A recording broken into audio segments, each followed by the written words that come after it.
안녕하세요.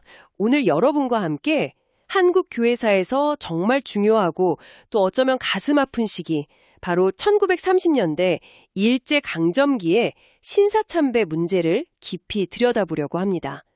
당시 교회가 어떤 압박에 직면했고 또 어떤 선택들을 했는지, 그리고 그 여파가 오늘 우리에게 어떤 의미인지 함께 살펴보는 시간을 갖겠습니다.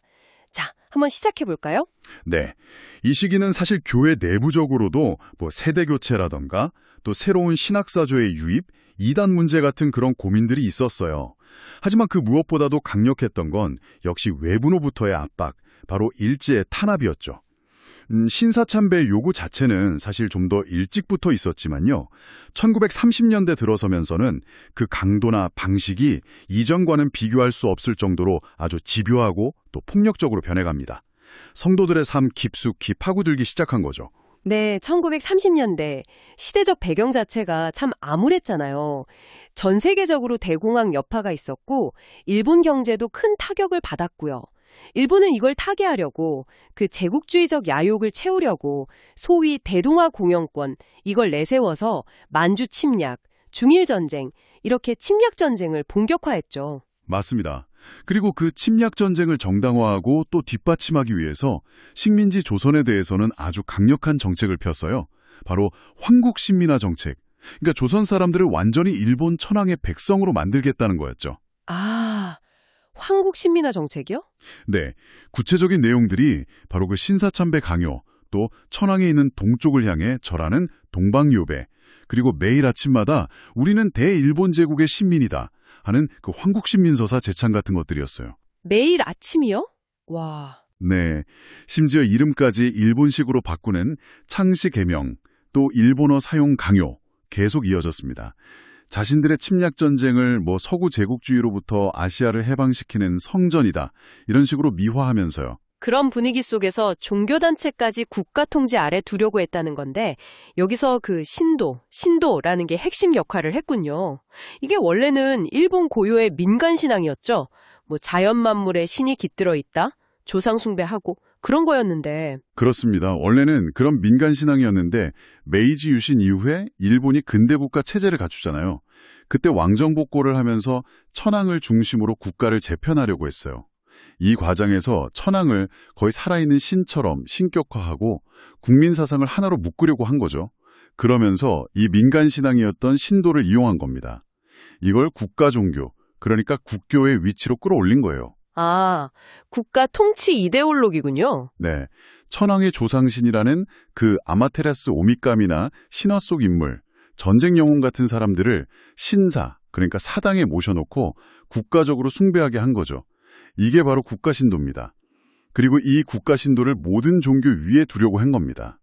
1939년에는 아예 종교단체법, 이걸 만들어서 기독교를 포함한 다른 종교들을 더 가혹하게 통제하고 탄압하기 시작했고요. 바로 이 지점에서 기독교와 정면으로 충돌할 수밖에 없었겠네요.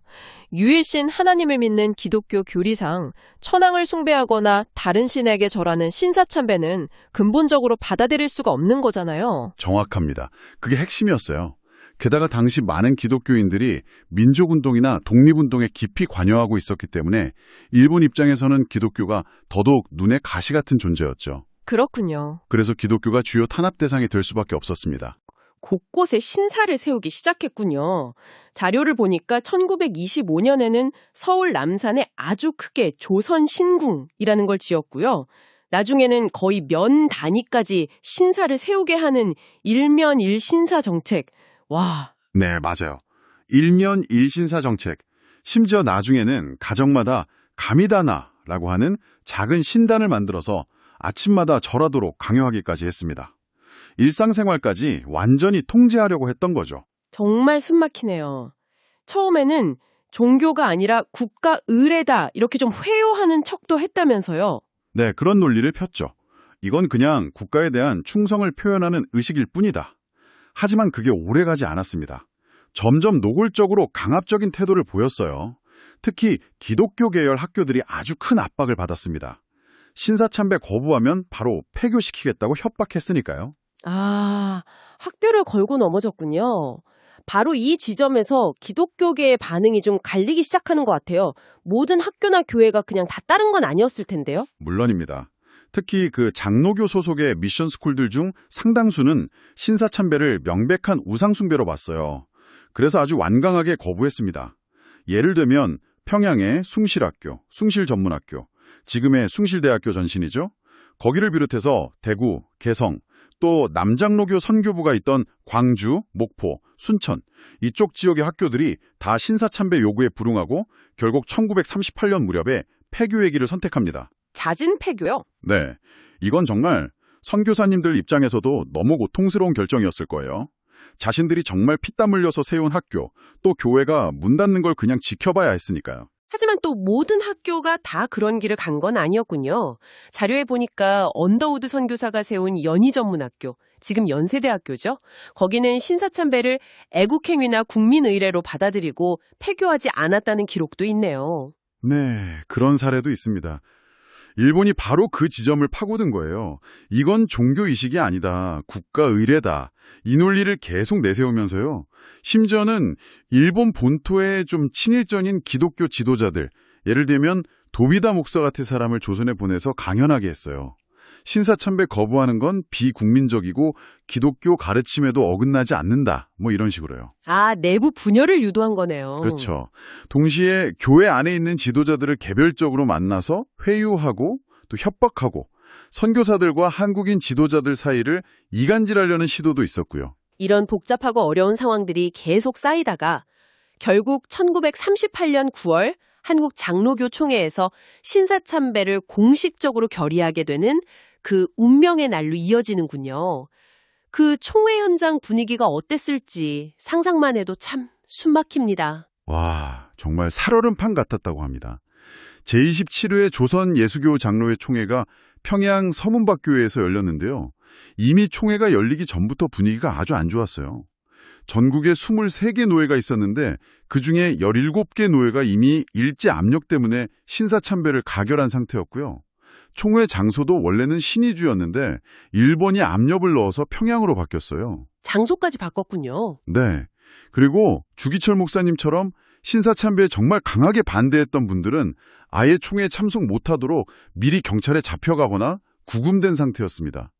이기선 목사님, 한부선 선교사님 이런 분들이죠. 그럼 총회 현장 자체는 어땠나요? 자료 묘사를 보면 그냥 감시 수준이 아니었던 것 같은데요. 네, 맞아요. 총회장 입구부터 무장 경찰들이 쫙 깔려 있었고 총대들 앉는 자리 사이사이에도 사복 경찰들이 앉아서 서로 말도 제대로 못 나누게 감시했다고 합니다. 아예 같이 앉아서요? 네. 그리고 총회 단상 바로 앞에는 칼을 찬 고등경찰 간부들이 딱 버티고 앉아서 위압감을 줬다고 하고요.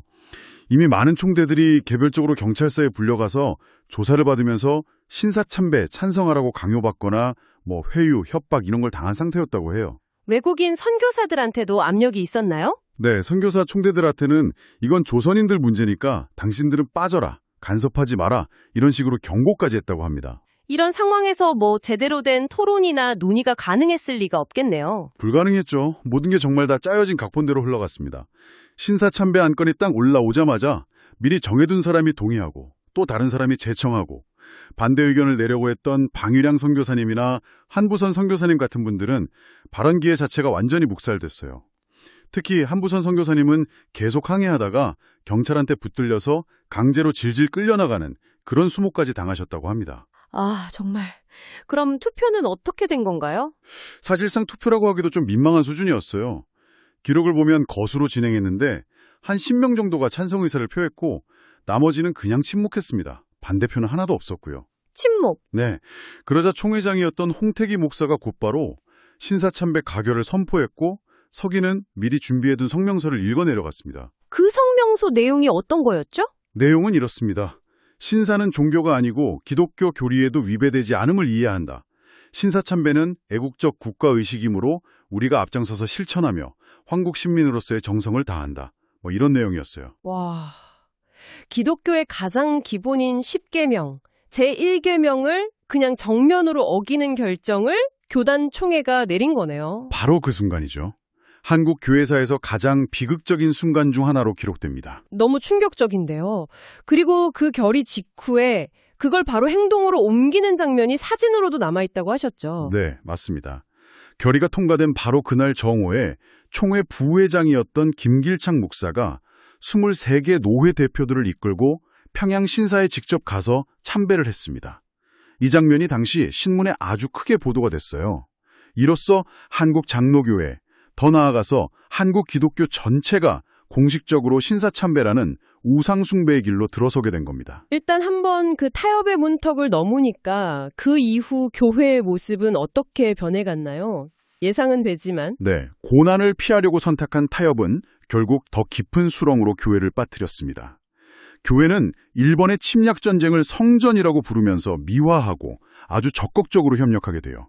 신자들에게 국방헌금을 걷어서 전투기를 사서 바치고 심지어 교회 종이나 놋그릇 같은 유기그릇, 더 나아가서는 교회 건물까지 팔아서 전쟁 물자를 대는 일까지 벌어졌습니다. 교회 건물까지요? 네. 교회 강단에서는 전쟁에서 이기게 해달라는 기도가 울려 퍼졌고요. 더 안타까운 건 교회가 오히려 신사참배를 거부하는 신앙의 동료들을 직접 핍박하는 역할까지 했다는 점인 것 같아요. 자료에 보면 교회가 직접 나서서 면직시키고 출교시키고 그랬다고 하네요. 불령선인이다. 이렇게 몰아세웠습니다. 이런 모습은 오히려 당시 일본 관리들조차 놀랄 정도였다고 하니까 얼마나 철저하게 동화되고 변질되었는지 알 수 있는 대목이죠. 정말 가슴 아픈 역사입니다. 그렇다면 해방 이후에는요, 이런 과거에 대한 좀 철저한 간성이나 청산 작업이 이루어졌습니까? 안타깝게도 이 부분이 한국 교회의 또 다른 큰 아픔이고 문제점으로 남게 됩니다. 해방은 됐지만 신사참배에 앞장섰던 그 지도자들 중 상당수가 여전히 교계의 중요한 자리를 그대로 유지했어요. 그랬군요. 네. 그러면서 자신들의 과거 행동에 대해서 어떤 공적인 회개나 책임을 지는 모습보다는 오히려 그건 교회를 지키기 위해서 어쩔 수 없었다. 다 하나님의 섭리 가운데 일어난 일이다. 이런 식으로 변명하면서 스스로에게 면죄부를 주려고 했습니다. 성경에 나오는 다윗 왕의 회개를 언급하면서 우리도 용서받아야 한다? 이런 주장도 했다는 이야기가 있던데요. 네, 그런 논리를 펴기도 했지만 자료들은 다윗의 회개가 얼마나 처절하고 진실했는지를 지적하면서 당시 지도자들의 모습에서는 그런 진정성을 찾아보기 어려웠다고 꼬집습니다. 결국 제대로 된 과거 청산, 진정한 회개 없이 그냥 역사가 흘러가 버린 거죠. 결국 이 신사참배의 문제와 그 이후의 회개 부재가 한국교회 안에 아주 깊은 쓴뿌리로 남게 되었다. 이런 분석이 나오는 거군요. 이게 단순히 과거의 어떤 한 사건으로 끝나는 게 아니라 그 이후 한국교회가 겪게 되는 여러 문제들과 계속 연결된다는 그런 시각인 거죠. 그렇습니다. 많은 분들이 그렇게 지적합니다. 회개하지 않은 과거는 그냥 묻히는 게 아니라 개인의 삶처럼 공동체의 역사에도 계속해서 영향을 미친다는 거죠. 신사참배에 앞장섰던 이들이 해방 후에도 교권을 그대로 유지하면서 교회 안의 권력구조나 의사결정 방식, 심지어는 신앙의 본질적인 부분까지 좀 왜곡될 수 있는 그런 토양을 만들었다고 보는 분석이 많습니다. 예를 들면 어떤 문제들일까요? 예를 들면 권력과의 유착 문제라든가 기복신앙이나 물질주의적인 축복관, 또 끊임없는 교단 분열과 갈등, 때로는 사회적인 문제에 대한 외면, 이런 여러 문제들의 밑바닥에 바로 이 청산되지 못한 과거, 회개하지 않은 역사가 자리 잡고 있다는 지적들이 계속 나오는 거죠. 일제강점기에는 일제 권력에, 해방 이후에는 또 다른 시대적 권력이나 이데올로기, 예를 들면 반공주의 같은 것에 편승하면서 교회가 그 본질을 잃어버리는 모습에 반복되었다는 그런 통찰도 있습니다. 네, 오늘은 1930년대 한국 교회가 직면했던 신사참배 강요라는 정말 비극적인 역사와 그 이후의 과정까지 함께 살펴보았습니다. 정말 극한의 상황이었고 그 속에서 고뇌하고 때로는 잘못된 선택을 했던 이들의 역사를 돌아보는 것이 참 무거운 마음이 드는 건 사실입니다.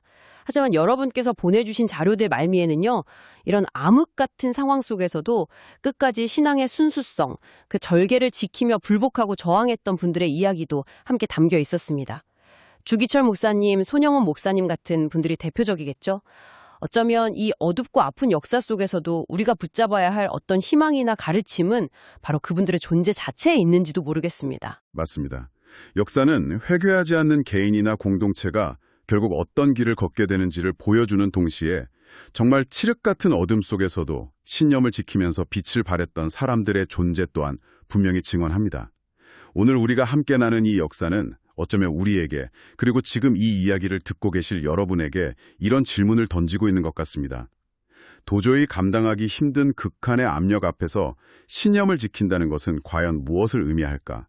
그리고 과거의 잘못에 대해 진정으로 책임을 지고 회개한다는 것은 공동체적으로 또 개인적으로 어떤 모습이어야만 할까? 이 묵직한 질문을 함께 고민해 보면서 오늘 이야기를 마무리할까요?